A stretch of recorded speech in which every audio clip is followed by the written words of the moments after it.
Welcome back to Tucson Now. Join with us live here at the desk this morning, a friend of the show. Please help us to welcome back Robert Neifert, the Director of Business Development over at Solar Gain Inc. Robert, it's awesome to have you back. Thank you. Nice to be Absolutely. here.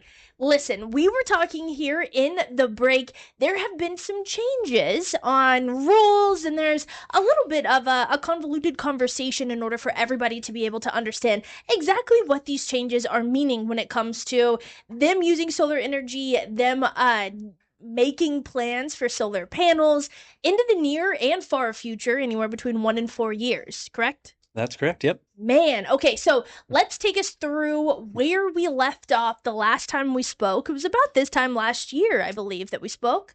That makes sense because Okay, the residential tax credit was right. ending last December. Yes. Yes. Okay, so around the same time is when we started to kind of put this on you guys' radar, be able to take this conversation here to the desk. But more has happened since, right? All deriving from the one big beautiful bill that we talked about the first time we were at the desk. Now we're seeing how that rolls out, and it's affecting us a little bit more. We have some more clear path forward of what this hmm looks like, including a sooner rather than later issue, right? That's correct. Give Yep. us a little bit of information about this one. Sure.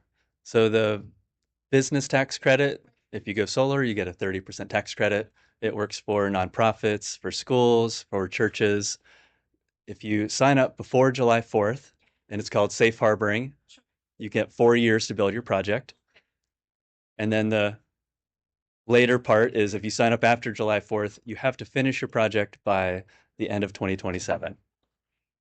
You would think that that maybe wouldn't cause too many issues if you're not super familiar with solar projects, right? However, we were talking, and what's the average length that a project takes to be able from Mhm. start to finish? If I come to you Yep. right now and say, I want to start a solar project, Yep. what's that average length that it takes? For a commercial project, it's about a year. Mm. Yep. So if somebody comes to you after July 4th and says, I want to start a commercial project, I hmm want to use, these discounts, a 30% off discount, I'm a church or I'm, hmm somebody that falls under that jurisdiction, you have to finish it by 2027. And Yep. here we are in year 2026. Yep.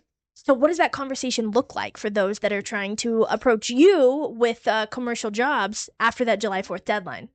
We have been talking to customers about trying to get signed up before July 4th. Right. And then if you're contracted and you have the safe harboring where your project now is before July 4th, then you get 4 years. So if you have a problem, you can do a project in 1 year unless you have Right. a problem with utility or a problem with the city or a problem getting your permit or a problem with your financing. So there's a lot of reasons that projects stretch beyond a year. Yeah. That makes a lot of sense, right? It on average a year, but there's always something. I mean, for all of us that have done any kind of renovation or tried to, foray into any new addition of anything, whether it's solar panels or trying to put wood floors in or painting or, there's always going to be some hiccups along the way. And so it's natural that you would want to allow yourself more than, oh, this is the exact amount of time that this can work. We're going to try and force this. Is it even feasible then for people after that July 4th deadline to be able to still complete a commercial project? We'll have a second deadline in, say, October Okay. later this year for any 27 projects that we need to finish. But then it's going to be in this weird situation where if there's a rush, then the last person in might not get their job done. So Sure. better to sign up now. Absolutely better to sign up now, which is the reason why we're having the conversation, right? To make sure that you guys are aware if this is something that you are kind of debating or maybe going back Mhm. and forth on, maybe come to that conclusion sooner rather than later, because having that 4 years to be able to fulfill that project and deal with any hiccups that may come across is definitely more attractive than trying to fit it in a very limited timeline and hope that every single thing along the way goes perfectly and everyone involved immediately gets you the information or the allowances that you need, right? I Yep. mean, this is so interesting. Okay, so what else do we need to know as far as solar changes here at the desk? An interesting one. Yeah, So battery storage. yeah. Everybody's getting a battery with their solar project now. It's really interesting. It's a really cool new market.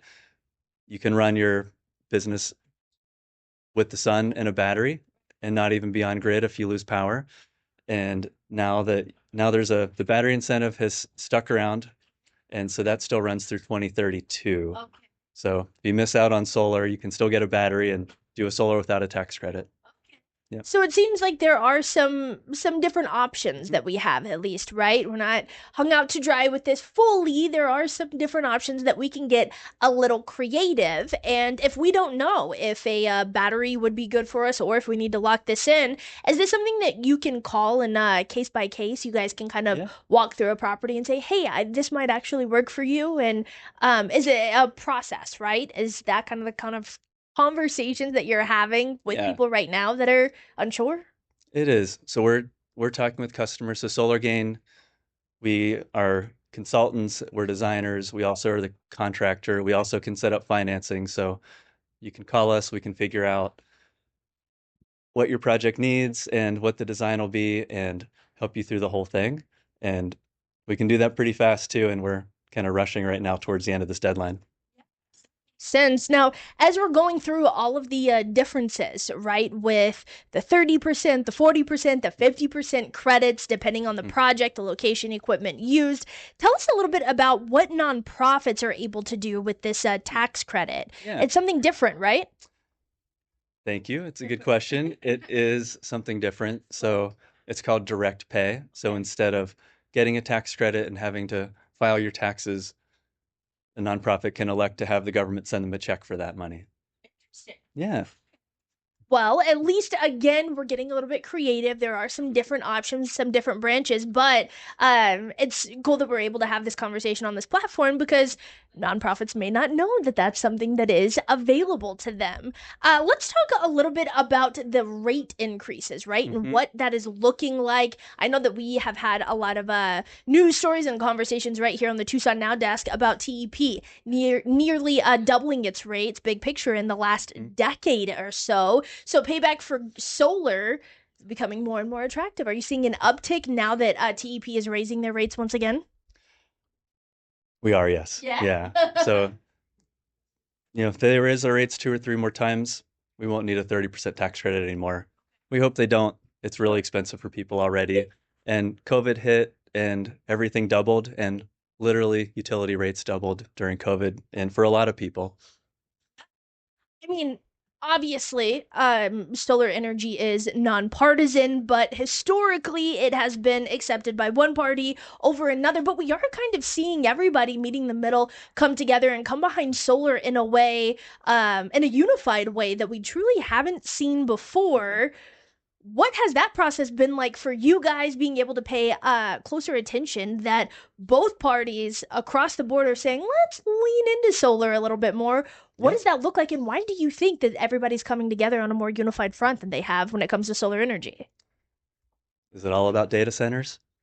Energy might be all about data centers. Okay. So when we didn't need a new power plant for the last 10 or 15 or 20 years, solar's just kind of like messing up the gas plants or the coal plants. But now that we need to double and triple electric capacity and supply in the country, everyone's realizing that you can build a solar system in a year. You can build a gas plant in 5 years, so that you could build more than that gas plant in 5 years if you just started going today with solar. And Yeah, I didn't even think about it in that way. So not only are you saving money, but now we're saving time. And again, depending on, I mean, they might have a different reason as to why they're coming under the solar umbrella, but it looks like everyone's kind of meeting under that yeah, solar umbrella. And batteries, when it comes to like data centers, batteries also can play into that as well, right? the news from this morning, Okay. reading through the newspaper when I was scanning, was California produced 44% of its evening load from batteries. Yeah, it's working. They're doing it. Absolutely. So for those that are watching this and are still unsure, right? Mhm. Maybe they still see it as new age. Maybe they still are just like, I'm just not 100% sold, or maybe I don't 100% understand. What would you say to those that are kind of sitting on the fence about solar energy? It's a surprisingly amazing investment. So you get clean power, you're helping the environment, you're saving a ton of money. So there's still actually Tucson Electric Power and the Arizona utilities still have really good solar programs. So combined with the tax credit, paybacks are really fast. Okay. Yeah, So, if somebody wanted to start that conversation with you, going through what that might look like for them, for their house, for their business, where can they go to be able to get your information or just read more additional information about solar sure. energy? Our website, solargaininc.com. We've got blog posts and write ups and information for how to contact us on our website. And that's what you guys are looking at right here, being able to book an appointment, putting up all of your information, and then I'm guessing they will get a call or an email from filling out that form. That's correct. Yep. All right, Robert. Now, before we go, is there anything else we have not discussed you want to make sure Tucson Now audiences know when it comes to solar energy or any of the rule changes as we all are trying to navigate a changing future? It really is an exciting kind of solar's taking off. Prices have, they're at the lowest price they've ever been.